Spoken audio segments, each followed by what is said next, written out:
Now you'll recall there was this period where Kosovo lost 2 presidents in the space of a couple of months, removed from office by decisions of the Constitutional Court, Sidiou and Patsoli, had elections. They were inconclusive in the way Kosovo elections are always inconclusive. You know, the votes sort of divided in thirds, and nobody has a clear majority. The elections take place. Beđe Patsoli's price for supporting coalition government was he was going to be president. Not an outcome I welcomed, but it's democratic politics. He held the power in his hands. He could bring the system to a grinding halt, or he could play along. So he's elected president. I think everybody kind of felt they did the necessary. Shortly after taking office, the election is just, the Constitutional Court decides the election wasn't proper and the procedures weren't correct. Back into crisis mode. Now what? Weeks are spent where Thaçi and Isa Mustafa and Patsoli are negotiating with each other, trying to find a solution. They don't have a solution. I host many meetings at my residence for the chance for them to talk to each other and try and negotiate. Finally, it comes down to, okay, Mustafa says, all right, Beđe, I'll go back to the LDK, to my leadership, and I'll ask them to support you in the name of, you know, getting out of this crisis and moving the country along, but I can't promise I'm going to be able to deliver. I mean, these are not the words he used, of course. And I say, look, guys, I'm all in favor of you guys giving it one more try, but if it doesn't work, we need to think about alternatives. We need another name that you all can agree on. And I don't have a preference for who that is, so put on your thinking caps. Well, not surprisingly, given the state of affairs at the time, Mustafa comes back the next day and says, my leadership hasn't agreed, we can't support you, Beđe.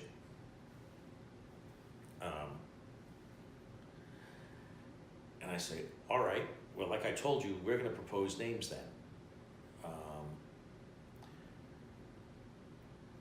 And I think it was the same day, but it might have been the following day. We didn't really have a clear idea who it would be either. But my deputy said, you know, Atifete Yayaga, she's competent, she's capable, she's nonpartisan, she is the kind of person that the writers of the Constitution had in mind when they created the office of the president, somebody who would represent the nation as above the political fray. I said, Michael, that's a brilliant idea, and I'm going to propose her. So the next morning, when we met with all of them, that's what I did. I said, okay, well, you know, I said, I'm going to give you a name. And Thaçi said, okay, but as long as it's not a journalist. We all knew what he meant. And I said, no, it's not. And then I said, how about the deputy commander of the National Police Force? Okay. Who's that? I said, well, it's Atifete Yayaga. Oh, yeah, okay. Thaçi and Mustafa looked at each other and said, I don't have a problem with that. Do you? No, I don't have a problem with that. Beđe sat there scowling, but at that point he couldn't say no. He couldn't say much. So I understand where the whole legend of the envelope comes from. You know, this was Beđe making mischief, trying to delegitimize Atifete from the very beginning because he was resentful that he wasn't president. And I can understand that, but I don't respect him for it because I think it was disrespectful to the country and to the viability of Kosovo's political system. So to an extent, yes, we proposed a name. That much of the legend is true. But it was the leaders of the country who said, you know what, this is a good solution. She's not LDK, she's not PDK, she's not anything. She's a person who could fulfill the role of the presidency the way it was designed and sort of be above the fray. unspoken in their minds, of course, I'm sure was, and she's not a threat to my political future. Which is what I think made her the ideal candidate, in the sense that she was nonpartisan and she was going to be the kind of president that the presidency is supposed to be in Kosovo. And that was a real opportunity to then, they all agreed that the system didn't work, that with these elections always winding up divided the way they were, going to parliament, trying to elect the president, we should have a direct election of presidents thereafter. But of course, that doesn't really serve the interests of anybody who's in power running these parties. So when I left, that whole project was dropped as well. And so Kosovo was still stuck with this system where the presidency is essentially just another piece on the chessboard in the unending intramural chess match they play amongst the leading parties there. What's your favorite part of Kosovo? I really love Drageš, down in the deep south.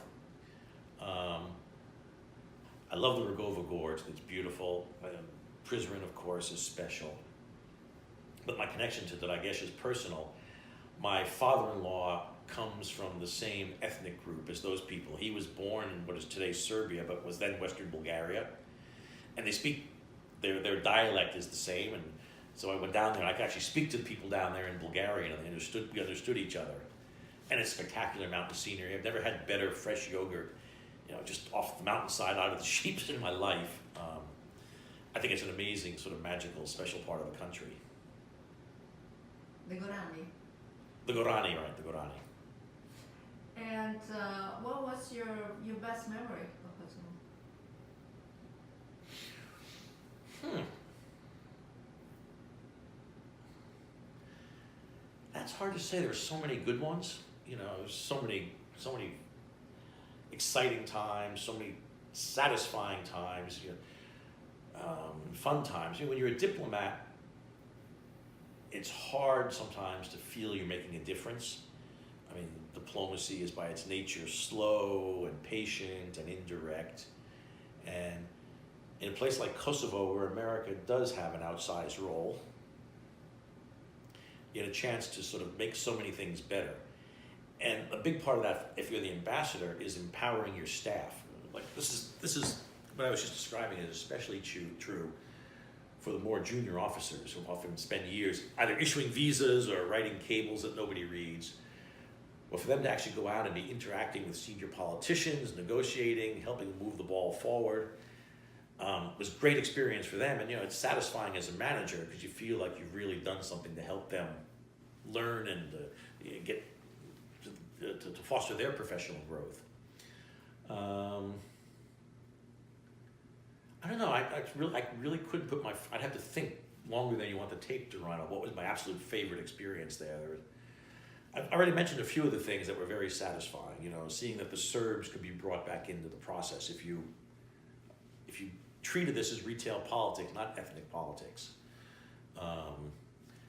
Saving the system from paralysis was very important to me. I was asking for something more personal. Yeah. If you have a good memory. I know, I'm thinking, there's so many, all these things are personal, as well as professional,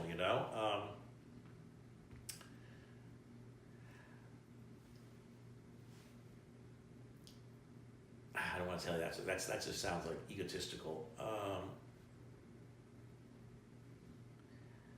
I guess the kind of the visual memory that's sort of the best for me there is, two things. I remember going up to, what is the name of the pass on the way to Prizren, if you go through the mountains in the south. Morina. The high point, the pass there's this hotel that's been set up there. The Shari Mountain. Yeah, the Shari Mountains. Right where it reaches its peak, and then you start going down towards Prizren, there's this mountain. And I mean, just the beautiful, the sunset. I remember standing up there in the very north of Pjesa, up against the Serb border there. There's a village in the high point, and you can see almost the entire sweep of the country. I mean, you can see the Shari Mountains down in the south, you can see the Accursed Mountains off in the west. That's kind of dramatic, so take in the whole scope of Kosovo like that.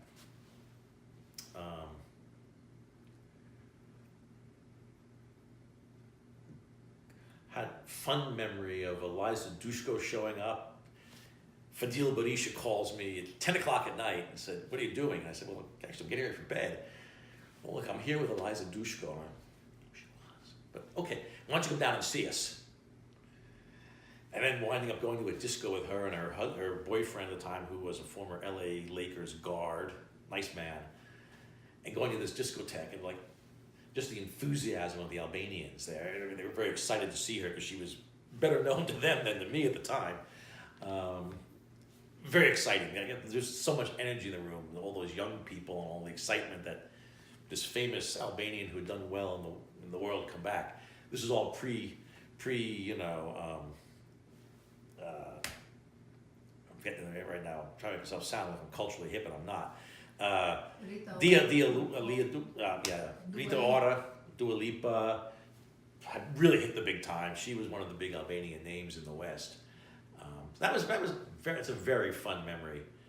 I supported, this idea, and I got grant money from the State Department to do it, to make this movie about ethnic reconciliation in Kosovo. It was called The Wall.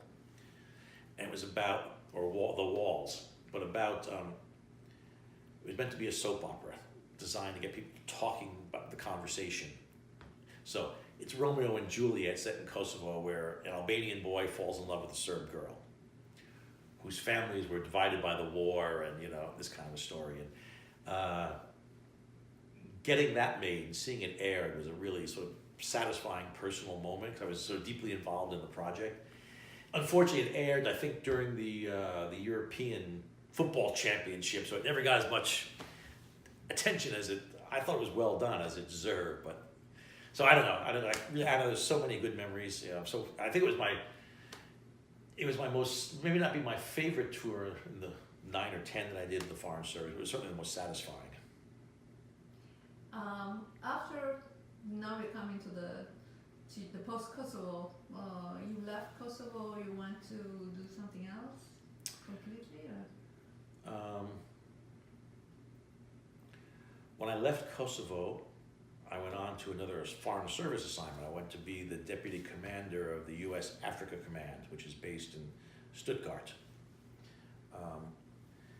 Now, of course, it's part of the anti-Dell legend there that, Bechtel built the highway and Dell got a bribe from Bechtel by going to work for them. That reflects, what can I say, profound ignorance of my country and the way the United States works. It is true that, the facts are facts. Bechtel did build a highway in Kosovo, and the approval for that was given while I was the ambassador there. We did advocate on their behalf, but that requires a formal decision from the U.S. Department of Commerce to do advocacy. It has nothing to do with my role or my input to that. I mean, there was only one American company competing, so of course, ultimately,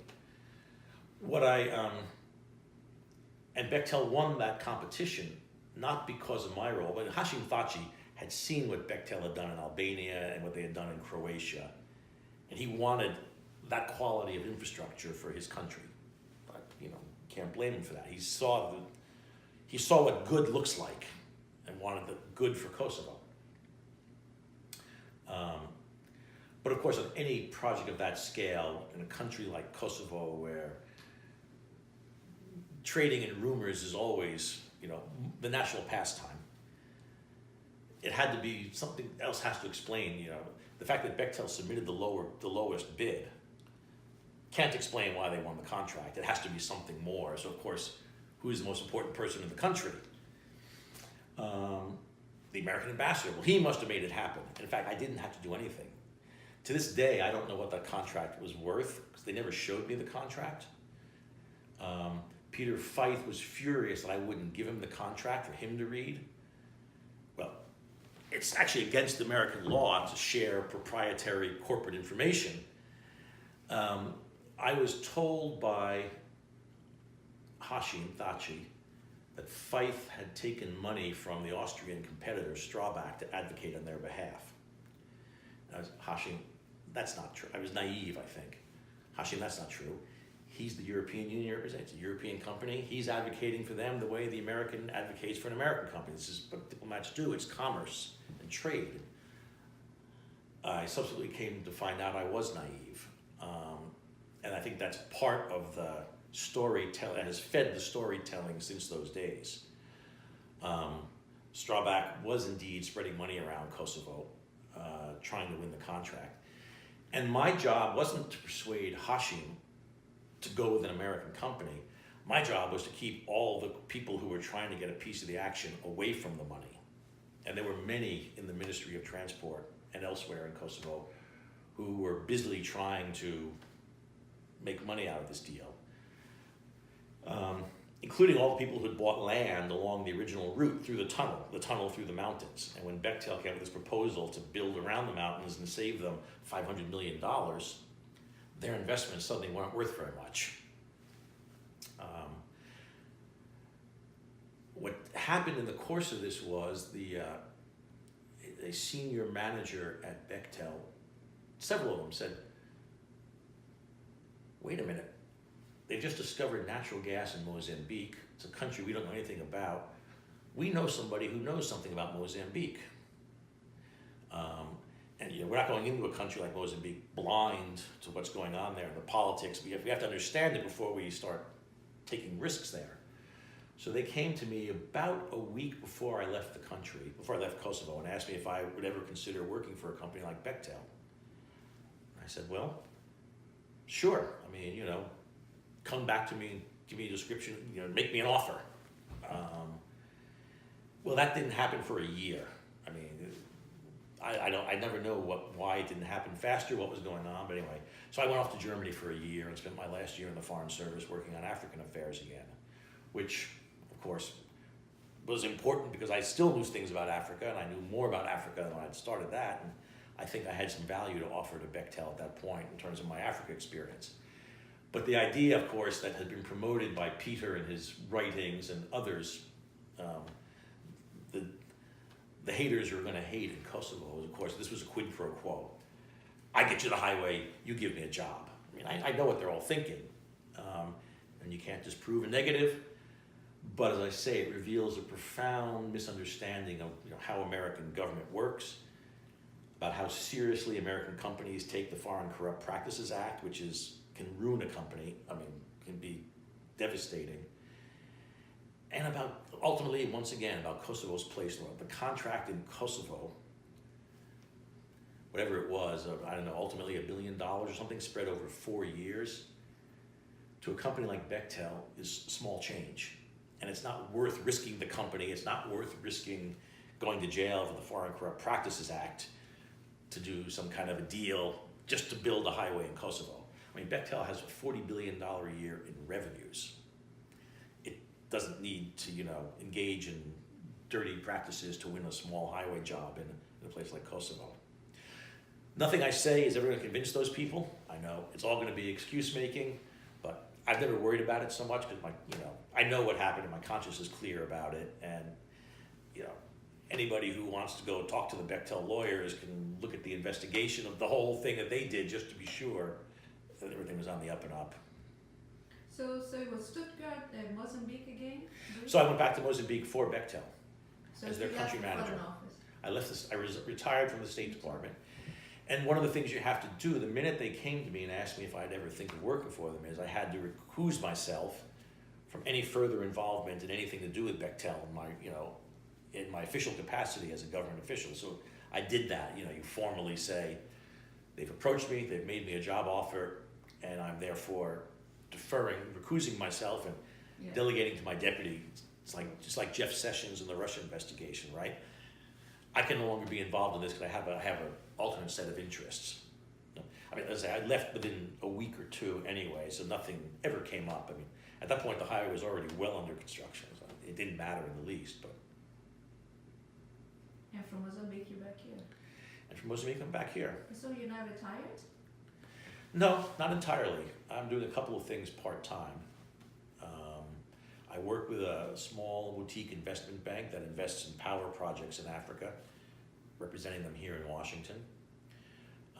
But the thing that excites me most, I'm writing a history, but I intend to be a popular history of the Portuguese navigations, the Age of Discovery. I love Portugal. I love going there. I love the history involved, and it's a little known aspect of history where the Portuguese role was monstrously outsized compared to the country and the impact it had. That's been largely forgotten in the non-Portuguese world.